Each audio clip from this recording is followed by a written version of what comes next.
God has a plan and a purpose for your life, that God is writing an incredible story in each one of your lives. And the older you get, you can start to see, oh yeah, that makes sense now. Like a tough moment in your life and how God brings it around and uses it, or a good moment. And it looks like my life is like this incredible like B movie, like just the storylines just flow. So this Friday night we were at a birthday party for my father-in-law, his 81st birthday. And so he's so proud there. What he's proud of is that he wanted to fit in so much with his grandkids coming that he found the raunchiest pair of jeans that he had thrown out. He found them and he's like, hey, they're coming and I want to fit in. So he started wearing like his old jeans for them. And so he just wanted his picture taken with Hannah. She paid a lot of money for her jeans. He didn't. His were made naturally. He did it his own way. And then he looks at me and goes, your hip church, I'm going to be wearing these to your hip church someday, Fred. He would never dare. He's a suit and coat kind of guy. But he just wanted to fit in, the power of fitting in. So his 81st birthday, and Cheryl reminded me of his 50th birthday, 31 years ago. His 50th birthday, I'm showing up for my very first time for his birthday party, and I asked publicly in front of their whole family if I could marry her on his 50th birthday. And I'm wondering why he's crying and everything. I thought I was a good guy and all of that. Why wouldn't she want him to marry me? But he's just kind of crying in that moment and everything. His third daughter, he's got 4 daughters, and his third daughter kind of giving away in that moment. So here's what happened. Yesterday was his birthday, and in just this incredible thing, Jake, who was there, proposed to Hannah on his 81st birthday. And we didn't set this up. He had no idea. I told him afterwards that I did this 31 years ago. And you're doing it right now. So this is Promenade Park. And so our whole family came, and Jake's family are most of them are across the river. You could see they're just watching there. When he gets down on one knee, this entire park just begins to cheer. It's like they were all looking at them. And Cheryl's taking this picture from the back. So she kind of snuck in there. And I was up on top up on the promenade kind of walkway. So I got this incredible view of being above them looking down. And just as I'm doing that, the Holy Spirit just said, you know what? There's going to be a lot of life that you get from this perspective. Kids and grandkids and great-grandkids, that you look down and you're going to see life continue on. But you get this perspective. It was incredible, 31 years difference, and God begins to write it all again. So I don't know how the guy pulled it off, because we've had the wedding venue picked, the dates picked, the photographers picked, the caterer, everything's picked. She never had a ring. And we're saying to her, yeah, he's probably going to give you the ring about 3 days beforehand. And he pulled it off, and it surprised her on this. So I thought it was just a cool moment of seeing God at work. Today, there's so much power. And I want to talk to a lot of dads. I want to talk to absolutely everybody here. But dads, would you listen in on this sermon more than any sermon you've ever listened in on? You have a voice. And you have something to say that's really important. You have a voice, and you have something to say that's really important. In Jeremiah chapter 1, you have this beautiful description of human beings. It says, before I knew you, before I formed you in your mother's womb. This is God speaking. God knows every one of us. The numbers of the hairs on our head, it's described. The number of days that we'll live. Before he forms us in his womb, in our mother's womb, he knows us. There's no one that knows you better than God. The very one that formed you, that created you, knows you so much. Before you were born, I set you apart. Think about this picture. God's seeing our lives. He's looking down and he's seeing our lives before any one of them has ever come to place. And then he says, okay, now I'm going to form a person that would fit that life perfectly. And then before we're born, he sets us apart and goes, okay, here's a purpose for that one child. Here's a purpose for this one. I'm setting this one apart for this, and this one apart for this, and this one apart. Every one of you have been set apart for a purpose. Can you say that to yourself? God formed me for a purpose. It says, I appointed you as my prophet to the nations. That's not a universal thing for everybody, but there is a purpose for absolutely everybody. God has formed you for something. Yesterday, we were working at Caleb's house. He's got this door, and they stapled on the manufacturer's information on the door, just kind of with the staple right into the wood. And so we pulled it off, and the staple stuck in. Cheryl said to me, can you get some needle nose pliers and pull out this staple? I didn't have any needle nose pliers at Caleb. I don't carry needle nose pliers. So I was thinking, like, what do I do? And I had a utility knife in my pouch, so I go over with this little utility knife, and I'm digging it into the wood, underneath the staple into the wood, and I'm prying, and as I'm prying, the blade is just bending. You can just see it bend and bend and bend. And as I'm doing this voice in my head saying, you shouldn't be doing this. You shouldn't be doing this. Why should I not be doing this? Because it was not made for that. It was made for a purpose, cuts knives, cuts right straight lines just perfectly, but it was not meant to be turned, twisted, and pried up. And as I'm doing that, the Holy Spirit is just saying that's how people are living life. I have formed them, I have made them for a purpose, this exact form, and then they're trying to fit in and do something that they weren't created for and weren't meant for. How do you discover who you are? It's one of the biggest needs, our identity and how we were formed and what we were made for. You know what? It always comes from the Creator. You don't decide, I'm going to be this and do this. You look to the maker of who you are, the one who made you, and say, what was I made for? In Genesis chapter 1, you have this description of the first forming of human beings. Genesis chapter 1, verse 27. So God created human beings in his own image. That is so powerful. When God made us, you know how children look like their parents at times, and when they come out, they say, oh, wow, you look like your mom, or you look like you have your dad's nose, or there's this image that kind of, you can see it, you have your mom's eyes. Every one of us bear the mark of God's image. Absolutely every one of us. There's a place in which somebody can look at you and say, oh, you look like God's in this or in this. You know, where you're remarkable, where the Holy Spirit begins to touch you, I believe is the image of God coming out. So it's human beings were created in the image of God. In the image of God, he created them. How many times have we seen the image of God in this description of creation of human beings? It's twice, it's repeated. And then it says, male and female, he created them. The first description of who we are, the first description of what human beings are formed and how they're made, the first description is that he created us male and female. All through your life, when people are describing you and you're filling out any kind of form, you put your name, you put your birth date, and then they ask male or female. It's part of our identity. It's part of who we are. And are any of you kind of uncomfortable me even talking about this?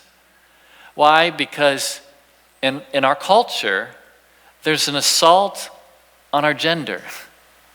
There's an assault on how we are created in God's image. And there's confusion in this area. How do we know who we are? We don't think of it, dream it up ourselves. We don't have other people speak this on us. We are formed for a purpose. God made us for a purpose. He did not make a mistake on you. He made you exactly the way you are for a plan and a purpose. And you need to smile about that and say, God, thank you for who you created me. Can you imagine being in junior high and trying to figure out who you are and having, like in this day and age, say, you know what? You not only need to figure out who you are, you need to figure out your gender. It'd be such a pressure, wouldn't it? I think back to my junior high years. Every one of us in our junior high years, we're trying to figure out who we are. And I remember back when I was in that age, I gave myself a nickname.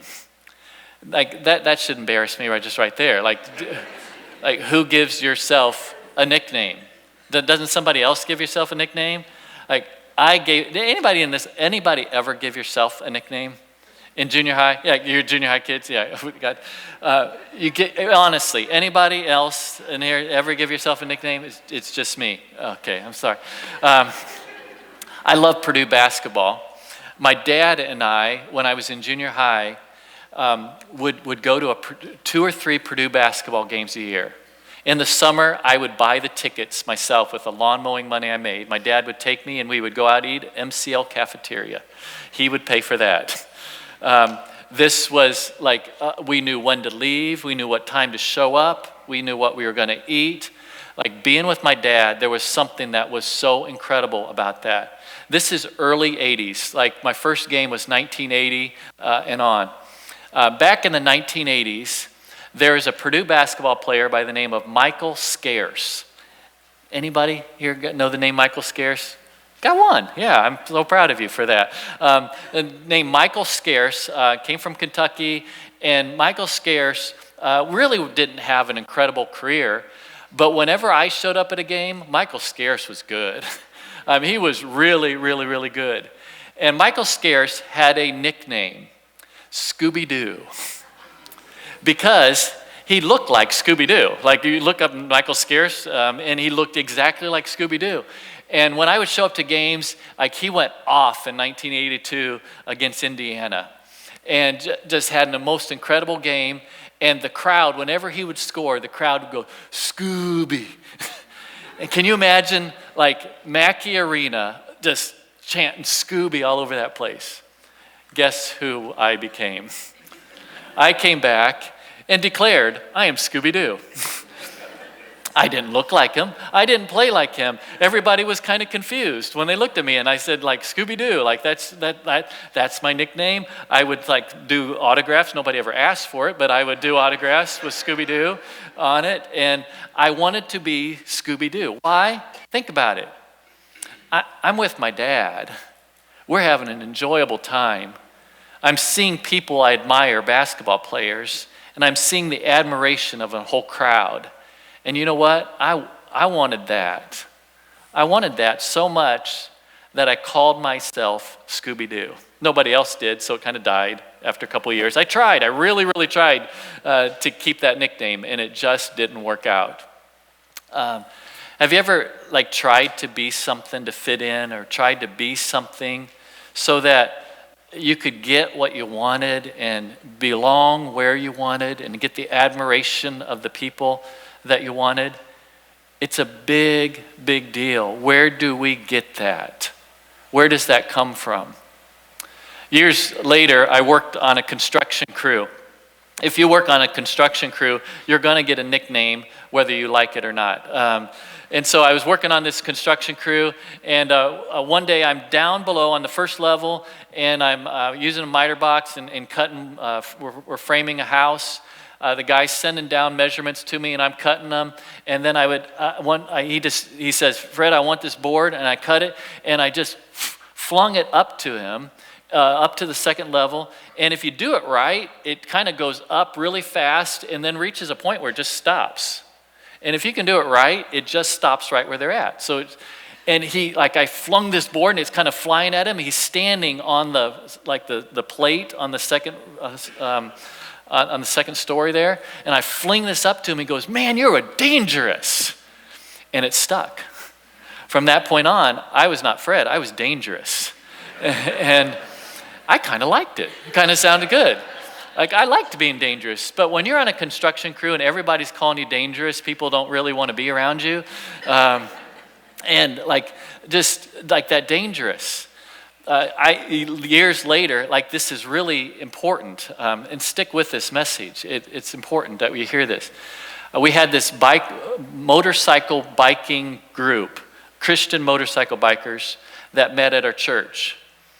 And I walked in, and this one guy, he was called Picasso. He had a leather jacket, and Picasso was written across it. And he's like, hey, can I introduce you? He's my friend. Can I introduce to you some of my friends? He takes him up to this other guy and goes, this is Gas Cap.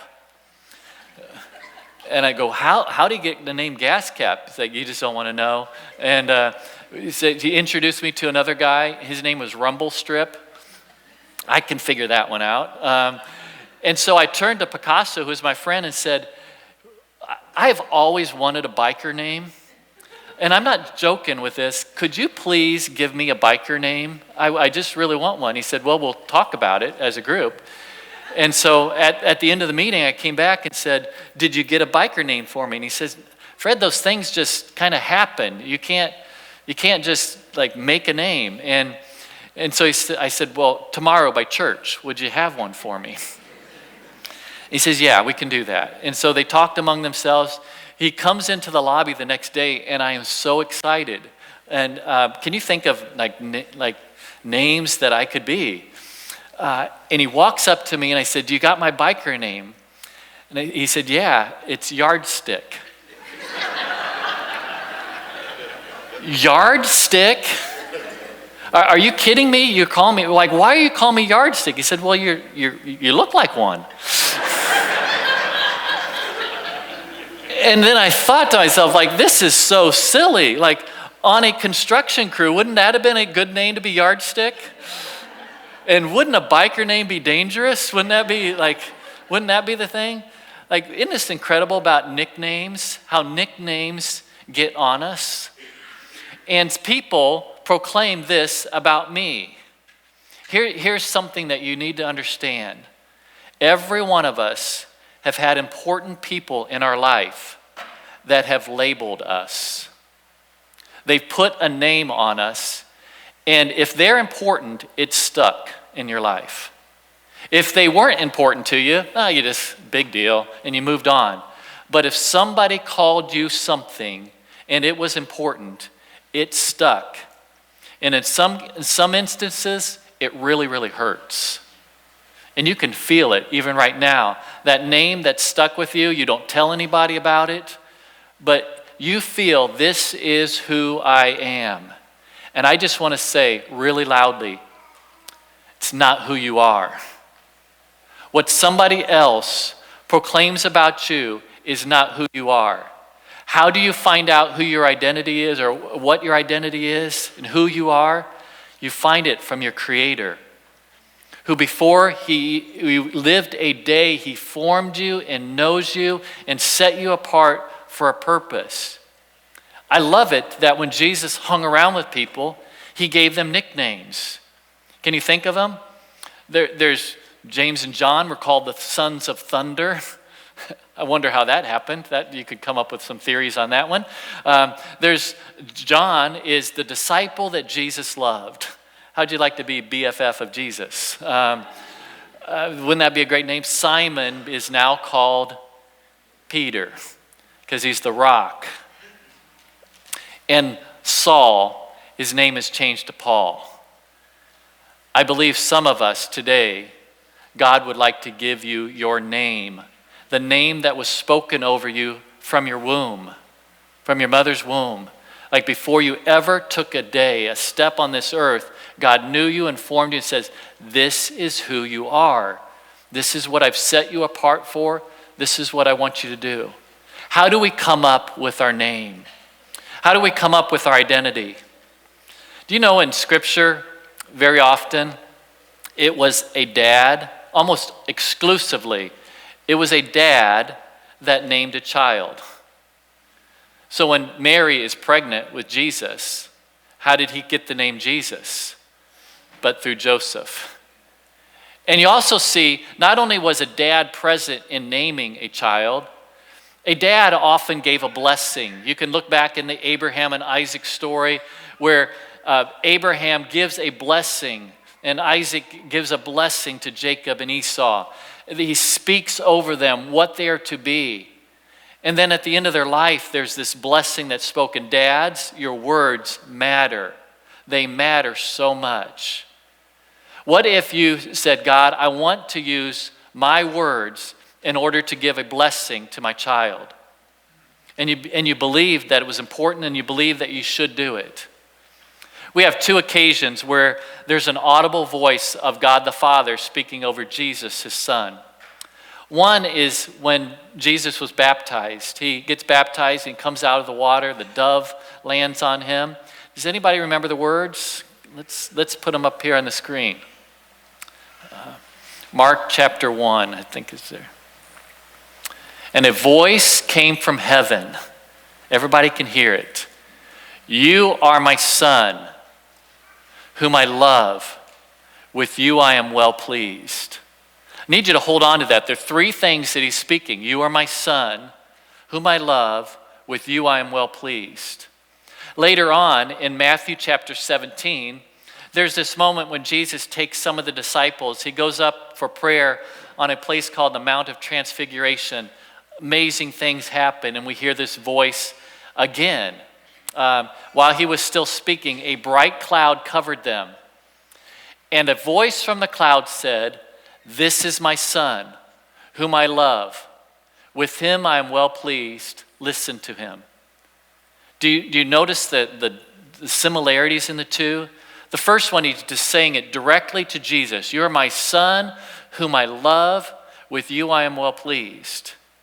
Now he's not only just saying it to Jesus, he's telling those who are around him, this is my son, whom I love. With him I am well pleased. Listen to him.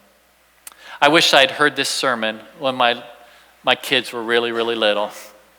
It would have changed my parenting.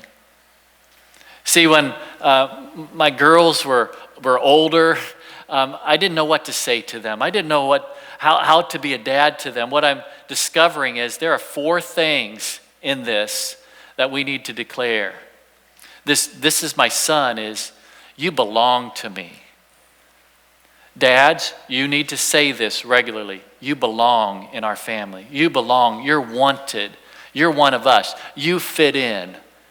You need to say this regularly. You need to create all kinds of ways to create identity within your family. This is what Staytons do. This is who Staytons are. We've done this with even crazy things. We've made silly declarations like, I remember at the dining room table one day saying, we now, family, are a root beer float family. From this day forward, I made the proclamation over the table. We are a root beer float family, and at important occasions, we're going to have root beer floats. So at the Super Bowl, we had pizza and root beer floats. Why? Because we're a root beer float family. That's what root beer float families do. And when somebody goes out and has a root beer float, they send pictures because we're a root beer float family. You're saying this is crazy. It is. It is crazy. But what's it trying to do? Create belonging. It's important to create belonging. This is where you've come from. This is who you are. This is the family that you belong to. And being able to say to your kids, you belong. You're one of us is a big deal. It's a bigger deal than we know. The second thing is not only belonging, it's whom I love. There's affection. So you got belonging, and the next one is affection. There's a lot of ways to create affection, a lot of ways to show love. There's a great book, The 5 Love Languages. Dads, just think about this in your life. How could I proclaim to my child that they not only belong, I love them?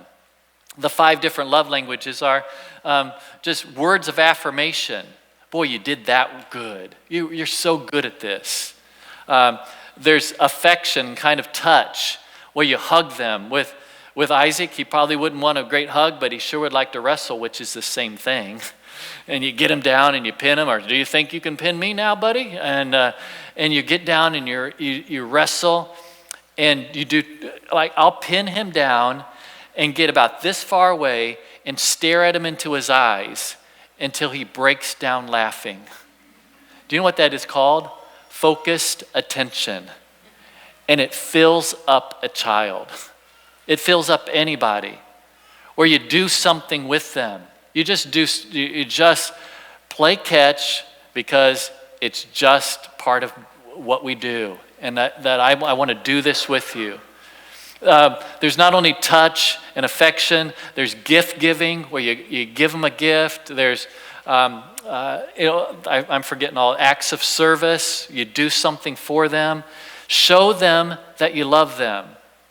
So you get belonging, you got affection. I love you. You belong.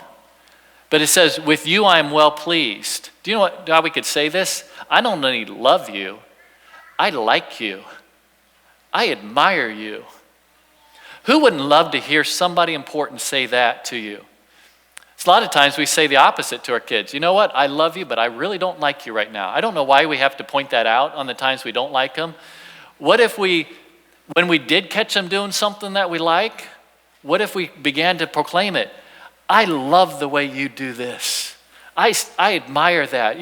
You're so good at, I love your eyes and the way they look. I admire you. You belong. There's affection. There's admiration. The last one, the listen to him. Why is he telling everybody else to listen to him? Because he's got a purpose. This is his purpose. And dads, there's this way in which we proclaim purpose over our children that is so important. Like, I believe in you. This is what you are formed for. Like I said, with my older kids, I didn't quite get how important this was. My younger kids, I'm understanding that these are 4 things I want to say regularly. You belong, I love you, I like you, I believe in you. So with Lydia, I'll pick her up at school. When I pick her up at school, I'll say these words. Did anybody say to you today, you're beautiful? And she'll go, and I'll say, you're beautiful. She knows it's coming. Did anybody tell you you're smart today?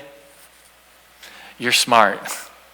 And then, like, the admiration. Anybody tell you you're fast? Because she runs fast. Did anybody tell you you're fast today? No, you're fast. I tell you about swallowed my gum the day I said, did anybody tell you you're beautiful today? And she said, yes. What? Did you say to them, my dad thinks so too? Is that what you did? You know what? Is some guy going to walk up to my Lydia and say that she's beautiful someday? And I don't want her to be caught off guard. I want her to say, I know, my dad tells me. I want her to be already full of that. Do you catch it, how important this is? I don't want her to be caught with the admiration of somebody else who's forming her identity, somebody else that's important to her that could have ulterior motives for who she is to become. Dads, you have a job.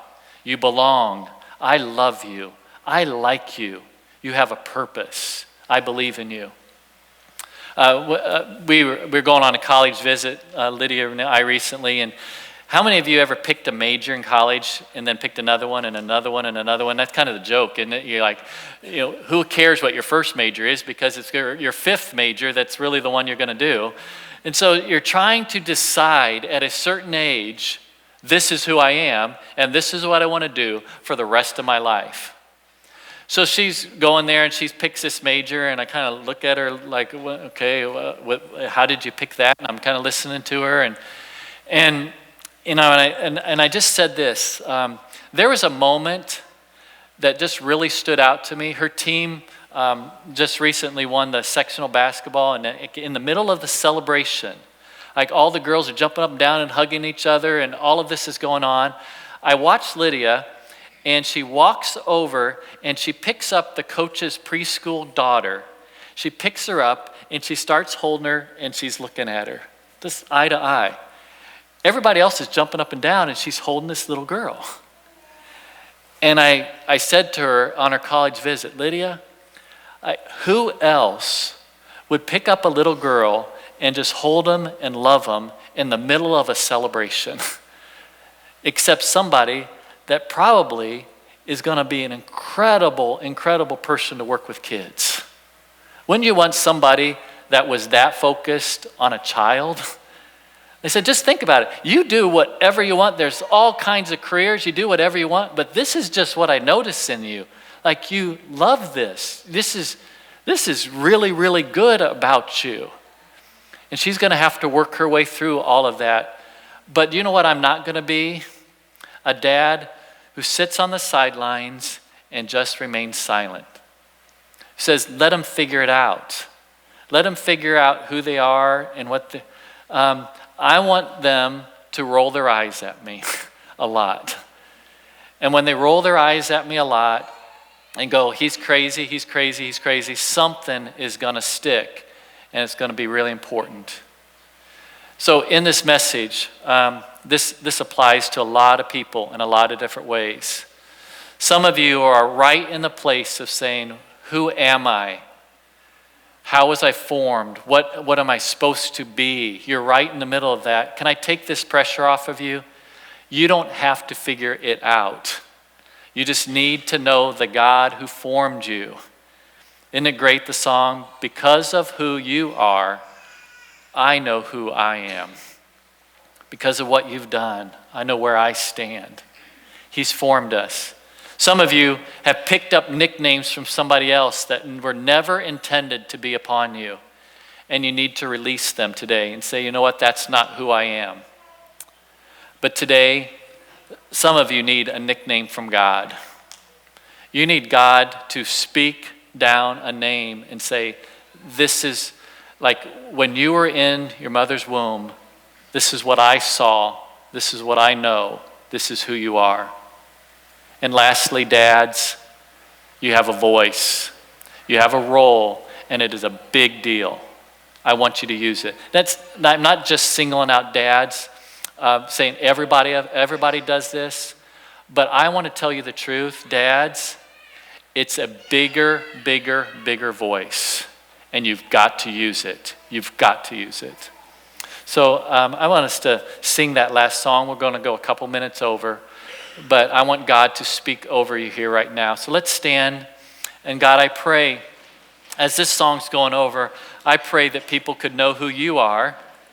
And I pray that they could see the way you're looking at them right now. Because sometimes when they look at God and they see God looking at them, they just see disapproval or they see shame in God's eyes. And I'm telling you, that's not the way God looks at you. God loves you. He's formed you. He knows you. And he looks at you with the greatest tenderness, the greatest admiration. He believes in you, and you belong to him.